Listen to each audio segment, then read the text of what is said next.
نحمدہ ونصلی علی رسولہ الکریم اما بعد۔ حضرت ابو بکر صدیق رضی اللہ تعالیٰ عنہ کے یہاں کپڑے کی تجارت ہوتی تھی اور اسی سے گزر اوقات تھا۔ جب خلیفہ بنائے گئے تو حسب معمول صبح کو چند چادریں ہاتھ پر ڈال کر بازار میں فروخت کے لیے تشریف لے چلے۔ راستہ میں حضرت عمر رضی اللہ تعالیٰ عنہ ملے، پوچھے کہاں چلے؟ فرمایا بازار جا رہا ہوں۔ حضرت عمر رضی اللہ تعالیٰ عنہ نے عرض کیا کہ اگر تم تجارت میں مشغول ہو گئے تو خلافت کے کام کا کیا ہوگا؟ فرمایا پھر اہل و عیال کو کہاں سے کھلاؤں؟ عرض کیا کہ ابو عبیدہ رضی اللہ تعالیٰ عنہ جن کو حضور صلی اللہ علیہ وسلم نے امین ہونے کا لقب دیا ہے ان کے پاس چلیں، وہ آپ کے لیے بیت المال سے کچھ مقرر کر دیں گے۔ دونوں حضرات ان کے پاس تشریف لے گئے تو انہوں نے ایک مہاجری کو جو اوسطاً ملتا تھا، نہ کم نہ زیادہ، وہ مقرر فرما دیا۔ ایک مرتبہ بیوی نے درخواست کی کہ کوئی میٹھی چیز کھانے کو دل چاہتا ہے۔ حضرت ابو بکر صدیق رضی اللہ تعالیٰ عنہ نے فرمایا کہ میرے پاس تو دام نہیں کہ خریدوں۔ اہلیہ نے عرض کیا کہ ہم اپنے روز کے کھانے میں سے تھوڑا تھوڑا بچا لیا کریں، کچھ دنوں میں اتنی مقدار ہو جاوے گی۔ آپ رضی اللہ تعالیٰ عنہ نے اجازت فرما دی۔ اہلیہ نے کئی روز میں کچھ تھوڑے سے پیسے جمع کیے۔ آپ نے فرمایا کہ تجربے سے یہ معلوم ہوا کہ اتنی مقدار ہمیں بیت المال سے زیادہ ملتی ہے، اس لیے جو اہلیہ نے جمع کیا تھا وہ بھی بیت المال میں جمع فرما دیا، اور آئندہ کے لیے اتنی مقدار جتنا انہوں نے روزانہ جمع کیا تھا اپنی تنخواہ میں سے کم کر دیا۔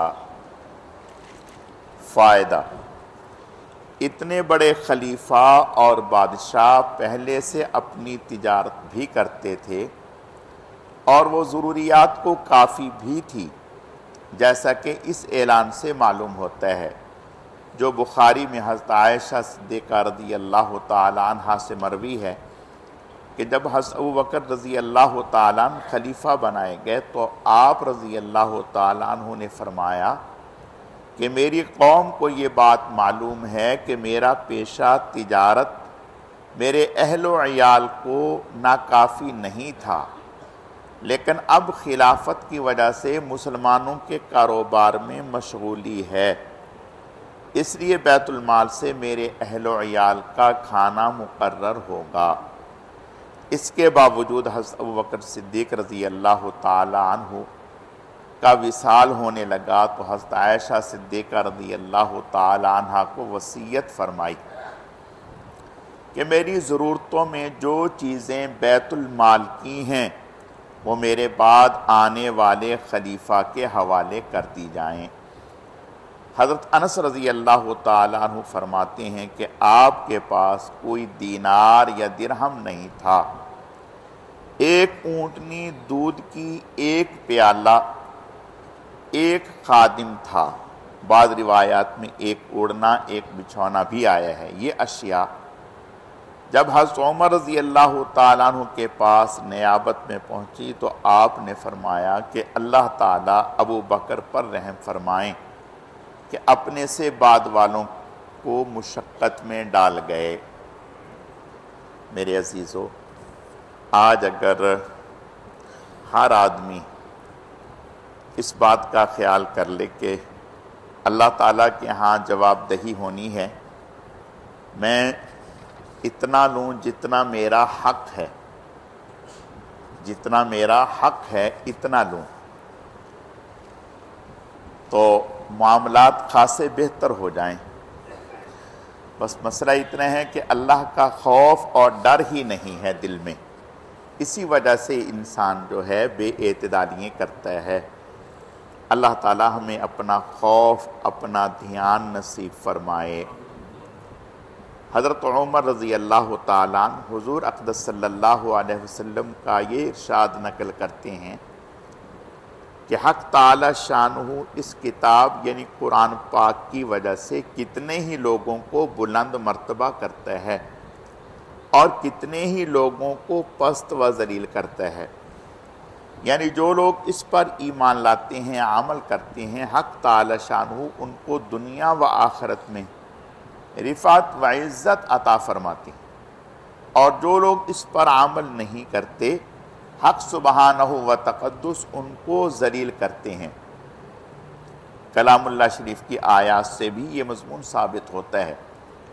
ایک جگہ ارشاد ہے یذل بہ کثیرا ویہدی بہ کثیرا، حق تعالی شانہ اس کی وجہ سے بہت سے لوگوں کو ہدایت فرماتے ہیں اور بہت سے لوگوں کو گمراہ۔ دوسری جگہ ارشاد ہے وَنُنَزِّلُ مِنَ الْقُرْآنِ مَا هُوَ شِفَاءٌ وَرَحْمَةٌ لِّلْمُؤْمِنِينَ وَلَا يَزِيدُ الظَّالِمِينَ إِلَّا خَسَارًا۔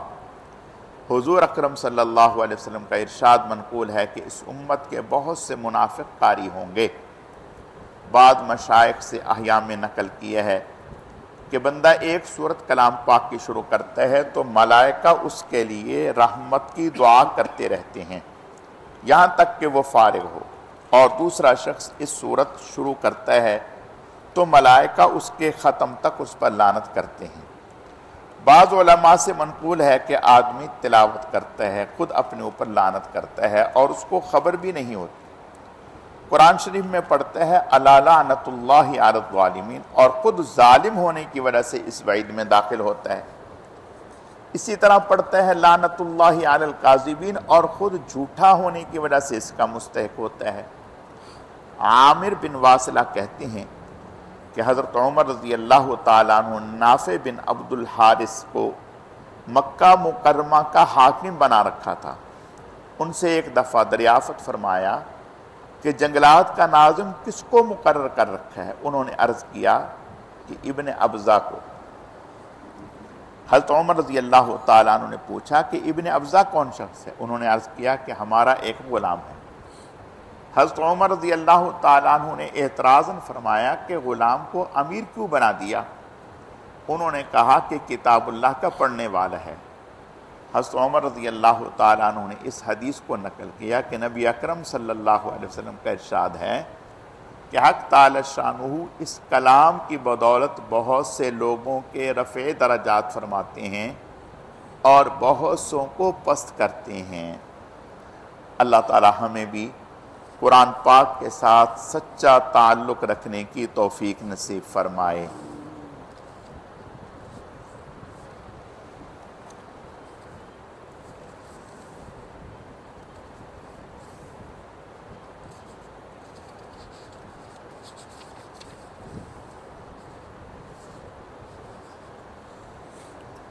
حضور صلی اللہ علیہ وسلم کا ارشاد ہے کہ حق تعالی شانہ نے یہ فرمایا کہ میں نے تمہاری امت پر 5 نمازیں فرض کی ہیں، اور اس کا میں نے اپنے لیے عہد کر لیا ہے کہ جو شخص ان 5 نمازوں کو ان کے وقت پر ادا کرنے کا اہتمام کرے اس کو اپنی ذمہ داری پر جنت میں داخل کروں گا، اور جو ان نمازوں کا اہتمام نہ کرے تو مجھ پر اس کی کوئی ذمہ داری نہیں۔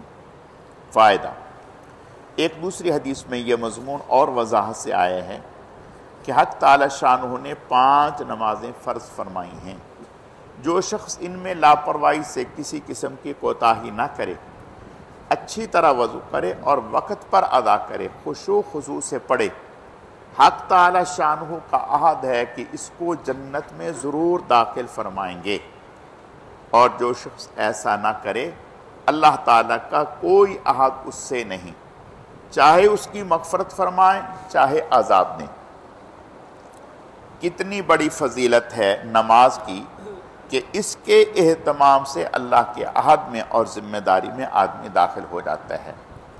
ہم دیکھتے ہیں کہ معمولی سا حاکم یا دولت مند کسی شخص کو اطمینان دلا دے، یہ کسی مطالبے کا ذمہ دار ہو جائے، یہ کسی قسم کی ضمانت کر لے تو وہ کتنا مطمئن اور خوش ہوتا ہے، اور اس حاکم کا کس قدر احسان مند اور گرویدہ بن جاتا ہے۔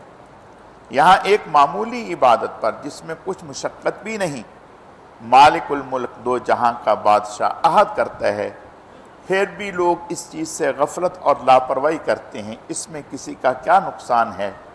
اپنی ہی کم نصیبی، اپنا ہی ضرر ہے۔ اللہ تعالی ہماری حفاظت فرمائے۔ رمضان المبارک میں تو کم از کم اس بات کا اہتمام لازمی کرنا چاہیے کہ ہم مسجد میں اذان کے وقت موجود ہوں یا اذان کے فوراً بعد آئیں اور آ کر کے تحیت المسجد، تحیت الوضو، سنتیں اور پھر جماعت سے نماز پڑھیں، تاکہ اس کی برکات اللہ تعالی ہمیں نصیب فرما دے۔ ساری زندگی کمانا ہی ہے اور کما کما کر یہیں چھوڑ کر جانا ہے۔ جو ہم یہاں کما رہے ہیں وہ یہیں چھوڑ کر کے جائیں گے۔ جب اٹھائیں گے جنازہ مل کے چار یار، ہاتھ مل مل کے کہے گا بار بار، کس لیے آئے تھے کیا کر چلے، جو یہاں پایا تھا وہ یہیں پہ دھر چلے۔ میں آیا کسی اور کام کے لیے تھا، لگ کسی اور کام میں گیا۔ اللہ پاک نے ہمیں دنیا میں دنیا کے لیے نہیں بھیجا تھا، اللہ پاک نے ہمیں یہاں پر آخرت بنانے کے لیے بھیجا تھا۔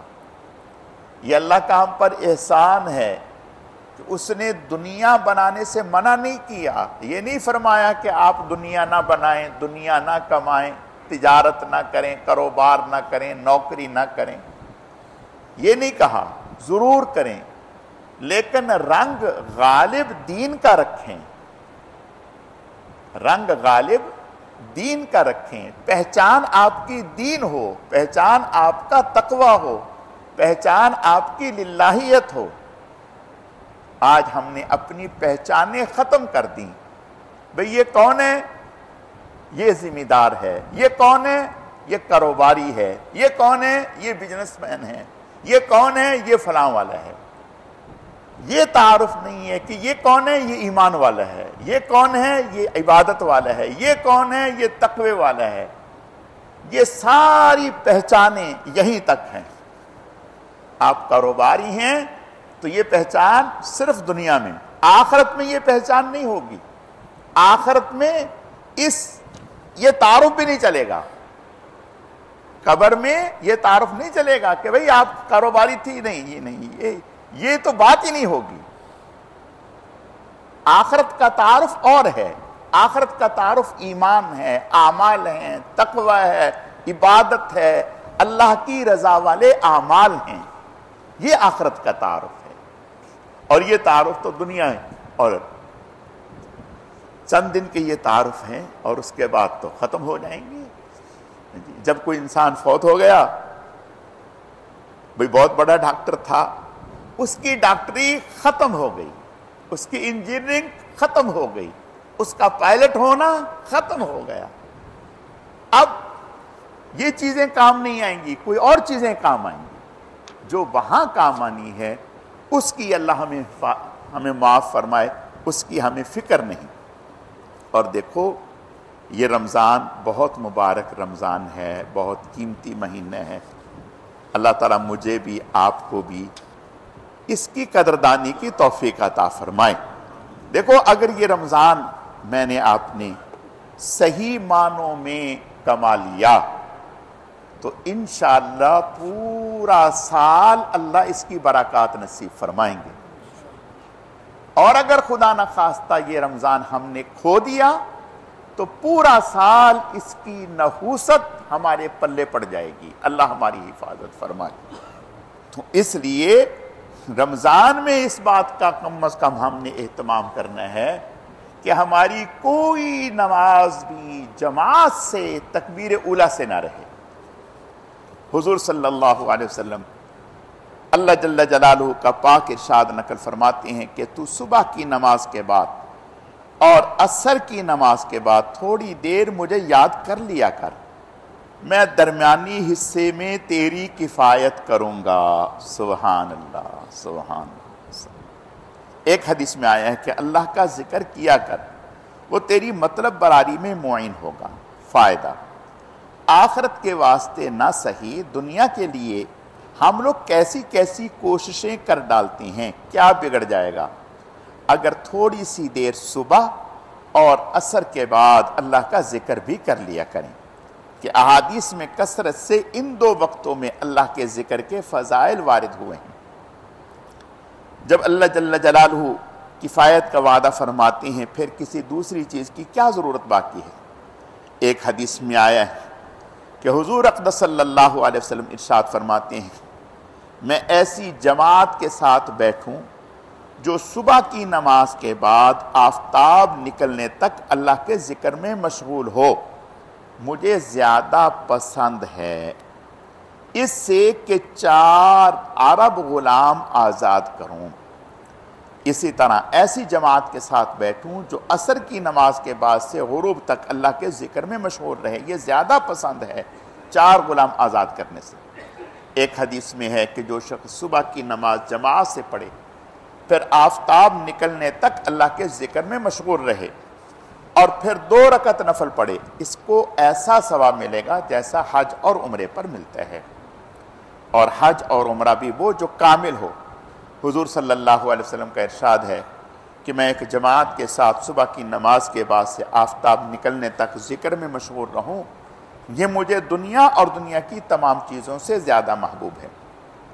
اسی طرح عصر کی نماز کے بعد سے غروب تک ایک ایسی جماعت کے ساتھ ذکر میں مشغول رہوں، یہ مجھے دنیا اور دنیا کی تمام چیزوں سے زیادہ پسند ہے۔ انہی وجوہ سے صبح کی نماز کے بعد اور عصر کی نماز کے بعد اوراد کا معمول ہے، اور حضرات صوفیہ کے یہاں تو ان دونوں وقتوں کا خاص اہتمام ہے کہ صبح کی نماز کے بعد عموماً اشغال میں اہتمام فرماتے ہیں اور عصر کے بعد اوراد کا اہتمام کرتے ہیں۔ بالخصوص فجر کے بعد فقہا بھی اہتمام فرماتے ہیں۔ مدونہ میں امام مالک سے نقل کیا گیا ہے، فجر کی نماز کے بعد طلوع آفتاب تک باتیں کرنا مکروہ ہے، اور حنفیہ میں سے صاحب در مختار نے بھی اس وقت باتیں کرنا مکروہ لکھا ہے۔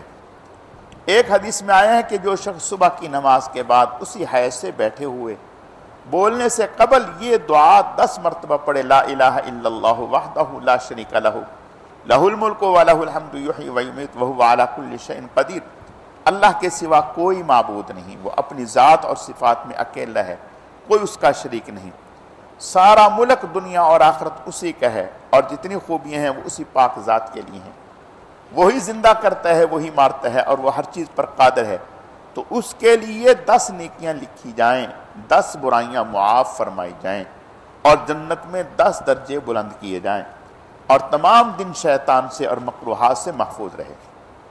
ایک حدیث میں آیا ہے جو صبح اور عصر کے بعد استغفر اللہ الذی لا الہ الا هو الحی القیوم واتوب الیہ، میں اسی اللہ سے جو زندہ ہے، ہمیشہ رہنے والا ہے، اس کے سوا کوئی معبود نہیں، اپنے گناہوں کی مغفرت مانگتا ہوں اور اسی کی طرف رجوع کرتا ہوں، توبہ کرتا ہوں۔ 3 مرتبہ پڑھے اس کے گناہ معاف ہو جاتے ہیں، خواہ سمندر کے جھاگ کے برابر ہوں۔ دیکھو میرے بھائیو، صبح اور عصر کے بعد 3 مرتبہ صرف یہ پڑھ لیں، استغفر اللہ الذی لا الہ الا هو الحی القیوم واتوب الیہ، 3 مرتبہ صبح کے اور 3 مرتبہ عصر کے بعد۔ اور ایک حدیث میں آتا ہے کہ 3 مرتبہ سونے سے پہلے اگر یہ پڑھ لے تو اللہ تعالیٰ سمندر کی جھاگ کے برابر بھی گناہ ہوں گے تو معاف فرما دیں۔ اور دیکھو رمضان المبارک میں آپ صلی اللہ علیہ وسلم نے ہمیں 4 کام بہت زیادہ کرنے کا حکم فرمایا 4 کام بہت کرو۔ ایک تو لا الہ الا اللہ، لا الہ الا اللہ، لا الہ الا اللہ، لا الہ الا اللہ، اٹھتے بیٹھتے چلتے پھرتے، سواری پر بیٹھے، گھر میں داخل ہوں، چل رہے ہیں، پیدل ہیں، گاڑی چلا رہے ہیں، لا الہ الا اللہ۔ دوسرا فرمایا استغفر اللہ استغفر اللہ استغفر اللہ، پورا تو یہ ہے استغفر اللہ الذی لا الہ الا هو الحی القیوم واتوب الیہ، یہ استغفر اللہ ربی من کل ذنب واتوب الیہ. لیکن اگر یہ پورا کلمہ زبان پر نہ آئے تو استغفر اللہ استغفر اللہ استغفر اللہ یہ کہتے رہیں.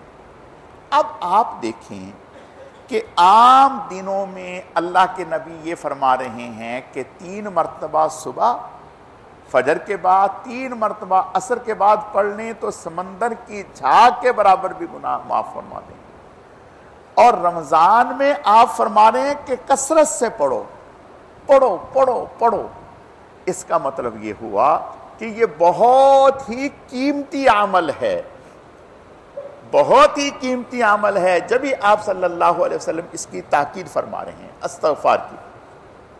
اور 2 چیزیں، اے اللہ بس جہنم سے بچا لے، اے اللہ جہنم سے بچا لے، اے اللہ جہنم سے بچا لے، اے اللہ جہنم سے بچا لے، اے اللہ مستحق نہیں ہوں اپنی رحمت سے جنت عطا فرما، اے اللہ مستحق نہیں ہوں بس اپنی رحمت سے جنت عطا فرما. دیکھو حضرت عائشہ صدیقہ رضی اللہ تعالی عنہ، اللہ تعالیٰ ان کی قبر پہ کروڑہ رحمت نازل فرمائے. حضور صلی اللہ علیہ وسلم سے فرمانے لگیں یا رسول اللہ اگر لیلۃ القدر آخری طاق راتوں میں لیلۃ القدر کی رات کا مجھے پتہ چل جائے کہ آج لیلۃ القدر کی رات ہے تو خوشی کی کوئی انتہا نہیں ہوگی. اب ایسے میں انسان کے ذہن میں ہزاروں لاکھوں دعائیں ہوتی ہیں کہ کون سی مانگو کون سی مانگو کون سی مانگو، کون سی چھوڑوں کون سی مانگو. تو کوئی ایسی دعا یا رسول اللہ بتلا دیں جس میں سبھی آ جائے. آپ صلی اللہ علیہ وسلم نے ارشاد فرمایا بس یہ کہو اللہم انک عفو کریم تحب العفو فاعف عنی. اے اللہ آپ بہت ہی معاف کرنے کو پسند فرماتے ہیں. اللہم انک عفو کریم، اے اللہ آپ معاف کرنے کو بہت پسند فرماتے ہیں، کریم ہیں. تحب العفو فاعف عنی، آپ مجھے معاف کر دیں. اگر معافی مل گئی تو سمجھو بیڑا پار. فمن زحزح عن النار وادخل الجنۃ فقد فاز. فرمایا کہ جس سے جہنم سے ہٹا دیا گیا جنت میں داخل کر دیا گیا فقد فاز. فرمایا وہ کامیاب ہو گیا، وہ کامیاب ہو گیا. تو بھائی سچی بات یہ ہے کہ اللہ پاک کے ہم پر جس قدر انعامات ہیں، احسانات ہیں، عنایات ہیں، ہم اس کا تصور بھی نہیں کر سکتے. بس یہی کہہ دیں اے اللہ بس کچھ نہیں کچھ نہیں، یا اللہ کچھ نہیں، نہ میری تلاوت کچھ، نہ میری نماز کچھ، نہ میرے نوافل کچھ، نہ میرا ذکر کچھ، کچھ نہیں یا اللہ کچھ نہیں کچھ نہیں. بس میں یا اللہ اتنے آپ ہاتھ جوڑتا ہوں، یا اللہ میں ہاتھ جوڑتا ہوں، بس آپ مجھے معاف کر دیں. اے اللہ میں ہاتھ جوڑتا ہوں، معافی مانگتا ہوں، اے اللہ مجھے معاف کر دیں، اے اللہ مجھے معاف کر دیں. دیکھو دنیا میں کتنا ہی سخت انسان کیوں نہ ہو، کیسا ہی سنگ دل انسان کیوں نہ ہو، اگر انسان اس کے سامنے ہاتھ جوڑتے کہ بھائی اللہ کے لیے مجھے معاف کرتے، اللہ کے لیے مجھے میں ہاتھ جوڑ معافی مانگتا ہوں، میں نے بہت غلطیاں کی ہیں، آپ کا بہت دل دکھایا ہے، آپ کو بہت پریشان، آپ اللہ کے لیے مجھے معاف کر دیں. میں ہاتھ جوڑتا ہوں اللہ کے لیے مجھے معاف کر دیں. میں قسم کھا کر کے کہتا ہوں ایک عام انسان بھی اگر آپ ایسا کریں گے تو وہ بھی پانی پانی ہو جائے گا اور وہ بھی معاف کر دے گا. اور اللہ پاک تو ہم سے ایک ماں سے 99 درجہ اللہ زیادہ بندے سے محبت کرتے ہیں، اتنی محبت کرتے ہیں.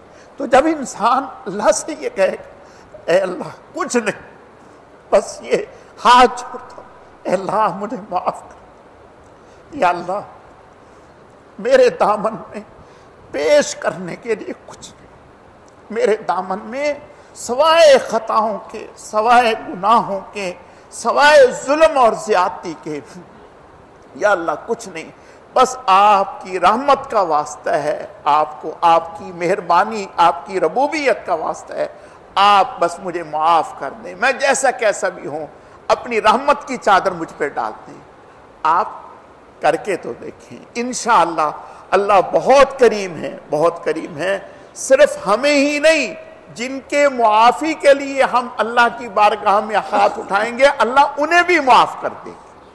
تو اس لیے میرے عزیزو، یہ رمضان بہت قیمتی مہینہ ہے، اس مہینے میں خوب اللہ سے مانگے، تلاوت کا خوب اہتمام، لا الہ الا اللہ کا خوب اہتمام، استغفار کا خوب اہتمام، افطار میں سحر میں خوب دعاؤں کا اہتمام۔ انشاءاللہ رب کریم اس مہینے کو میرے لیے، آپ کے لیے، پوری امت کے لیے باعث رحمت اور باعث مغفرت بنا دیں گے۔ اللہ تعالی ہم سب کا بیٹھنا سننا قبول فرمائے۔ جی، آج بیرونی گشت ہے، آج بیرونی گشت ہے 4 بجے، 3:30 بجے ساتھیوں سے درخواست ہے کہ وہ یہاں تشریف لے آئیں، آج انشاءاللہ بیرونی گشت ہے۔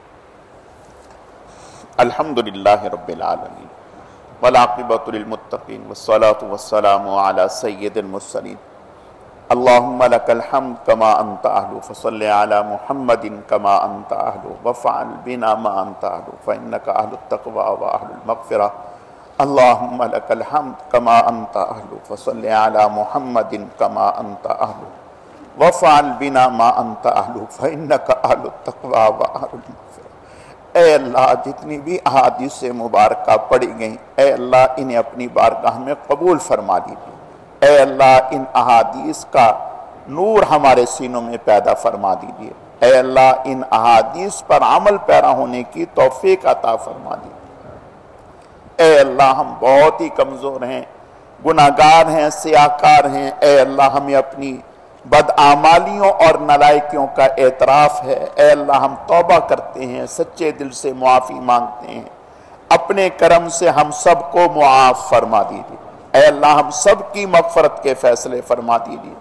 اے اللہ ہم سب کے والدین، اہل خانہ، اعزاء، اقربا، بہن بھائی، پوری امت کی مغفرت کے فیصلے فرما دیجیے۔ اے اللہ پوری امت کی ہدایت کے فیصلے فرما دیجیے۔ اے اللہ پوری امت کی نجات کے فیصلے فرما دیجیے۔ اے اللہ ہم سب کو معاف فرما دیجیے۔ اے اللہ ہمیں اپنی رضا والے اعمال اختیار کرنے کی توفیق عطا فرمائی، ناراضگی والے اعمال سے اے اللہ ہمیں بچنے کی توفیق عطا فرمائی۔ اے اللہ یہ رمضان المبارک کا قیمتی مہینہ ہے، اے اللہ اس ماہ مبارک کی قدر و منزلت کو پہچاننے کی توفیق عطا فرمائی۔ اے اللہ اس ماہ مبارک میں ایک ایک لمحے کو عبادات میں، ذکر اذکار میں، تلاوت میں، نوافل میں گزارنے کی توفیق عطا فرمائی۔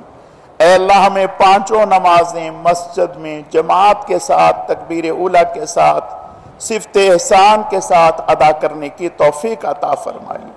اے اللہ افطار کے وقت ہمیں خوب دعاؤں کا اہتمام کرنے کی توفیق نصیب فرمائیے۔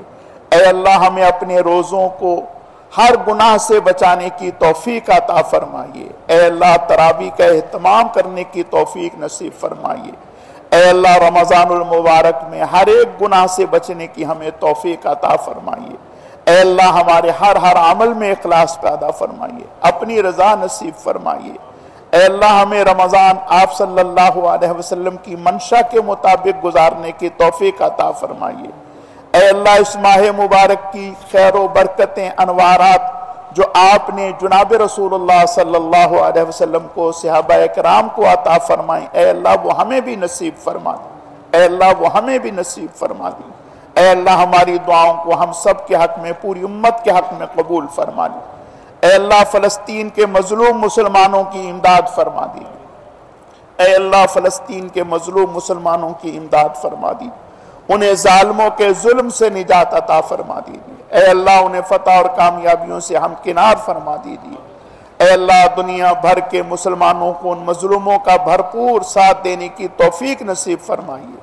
یا اللہ پاک ان کے مد مقابل دنیا کفر، پوری دنیا کفر یا اللہ پاک جمع ہے، اے اللہ ان کے عزائم کو خاک میں ملا دیجیے، ان کی قوت کو پارا پارا فرما دیجیے۔ اے اے اللہ اپنے کرم سے ان کے مقابلے میں اہل ایمان کو غلبہ عطا فرما دیجیے۔ سبحان ربک رب العزت عما یصفون وسلام علی المرسلین والحمد للہ رب العالمین برحمتک یا ارحم الراحمین۔